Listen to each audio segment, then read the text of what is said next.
Hi everyone, in today's video I'm going to talk about the cookie cutter effect, and this effect is very good if you want to divide your screen into multiple shapes. This video is gonna be quite long, I think, because I can't explain it very fast, but if you are interested then please keep on watching. First of all, I'm going to talk about the cookie cutter effect in general, and for that I'm going to need a picture, so I'm going to drag this down to the timeline. Firstly, we are going to need to pen crop this picture, so it's going to be set to widescreen. So click on the pen crop icon, right click, match output aspect, and then you can move it to the position that you want, like this. Alright, so you can find the cookie cutter effect right here in the video effects list, and I'm going to drag the reset to none preset to the picture. Here you can find the different shapes like circle, oval, diamond, triangle, and so on. Right now I'm going to select the diamond shape. Now you can change the settings however you like it. You can change, for example, the size of the shape or the cookie cutter effect. With the slider I'm going to move it to the left until I like how the effect looks, like this. You can also add the border if you want to, and most of the time I only add one or two as a border, and I usually set it to white or to black. I use white when the background is darker, and I use black when the background is lighter. And you can also soften the edges, like make it a little blurry by increasing the feather, like so, but I'm going to move it back to 0. You can also change the position of this diamond shape. You can move it to the left, to the right, up, down, whatever you like, and you can do this right here at the center X and the center Y.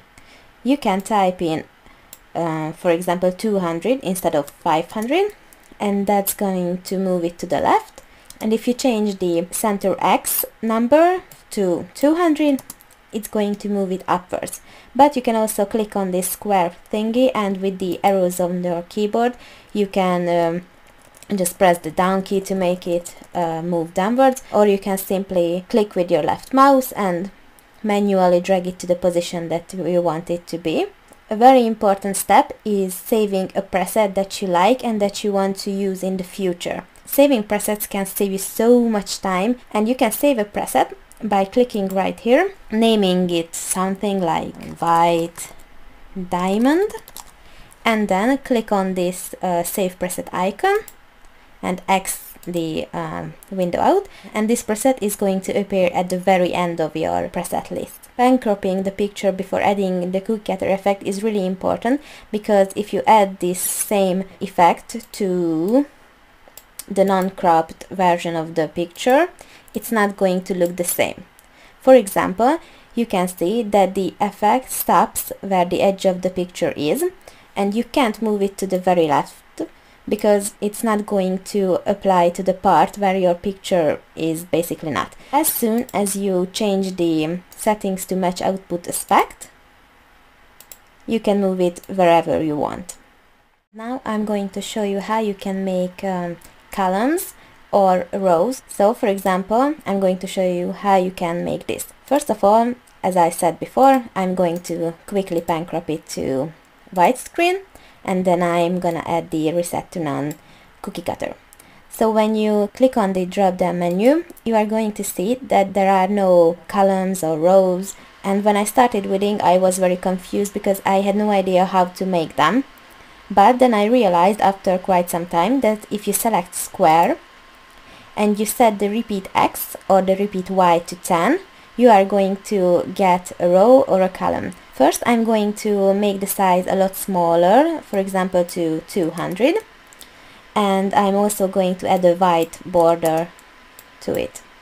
Okay, so now you get a perfect square. How to make a row from this? You are going to need to set the repeat X to 10, and now you get a row. And if you set the repeat X back to 0 and set the repeat Y to 10 this time, you are going to get a column. So this is the very easy way how you can make them. In the next part I'm going to show you how you can divide your screen into 3, 4, 5, 6 equal sections. you can see that when I move this cursor to the right, it's gonna increase the size of it, and when I drag it to 490, you can see that there are still two black bars right here and right here, so it doesn't fill the screen completely. But right when I drag it to 500, you won't see any black bars. So basically your maximum size is 500, and we are gonna need to work with this 500. We are gonna need to divide it into different sections. So for example, if you want to divide your screen into two, like this, firstly I thought that it was going to be enough to just divide 500 by 2, but I didn't realize that the dividing line right here between the two has also have some width. So first of all, you are gonna need to subtract the size of this line from the 500. And for me personally, the size of this line is only 2, so compared to the 500 it's only 2. But if you want your dividing line to be quite thicker, you can increase the size of the line, so it's not gonna be 2, but it can be 3, 4. So as I said, the maximum size of the column is 500. But first we are gonna want to subtract that dividing line and the size of it, so -2, and that's going to be 498. And now we can divide this by 2, and that's going to get us 249. So now we can go back to our picture, resize it to 449, press enter, and then we can push it to the left until there are no black bars, so like this.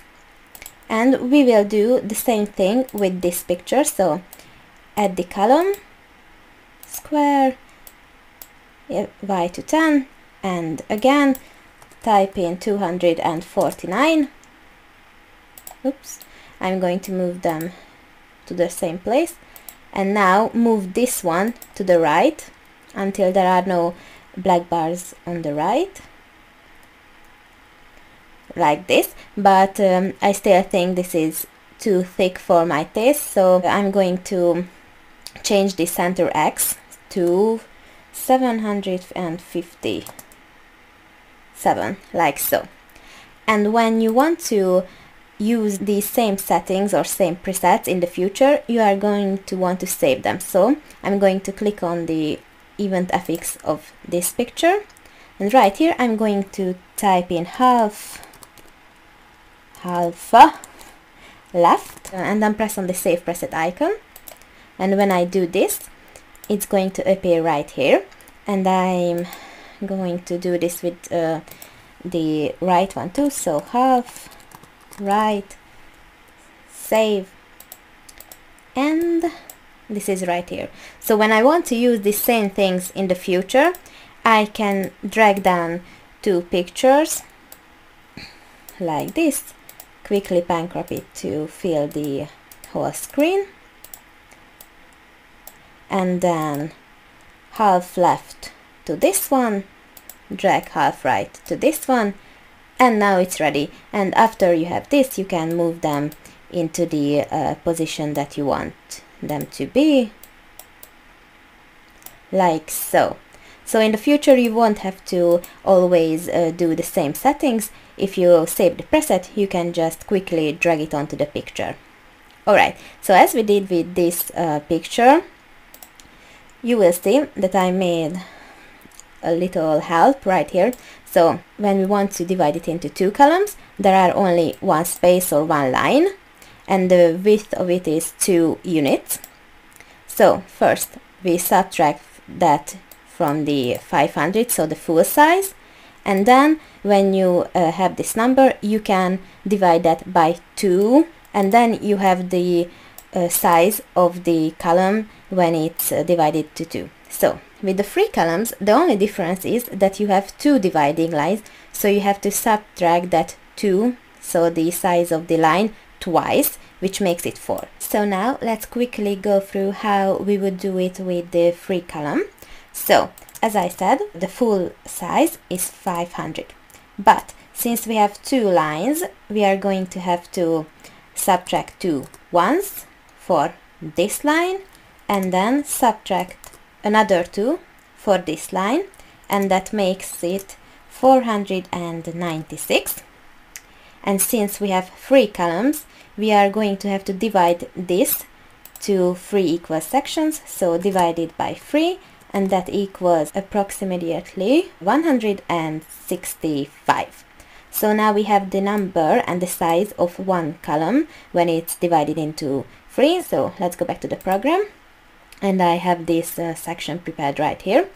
And what I like to do is start with the middle one, because then you can adjust the left and the right one equally.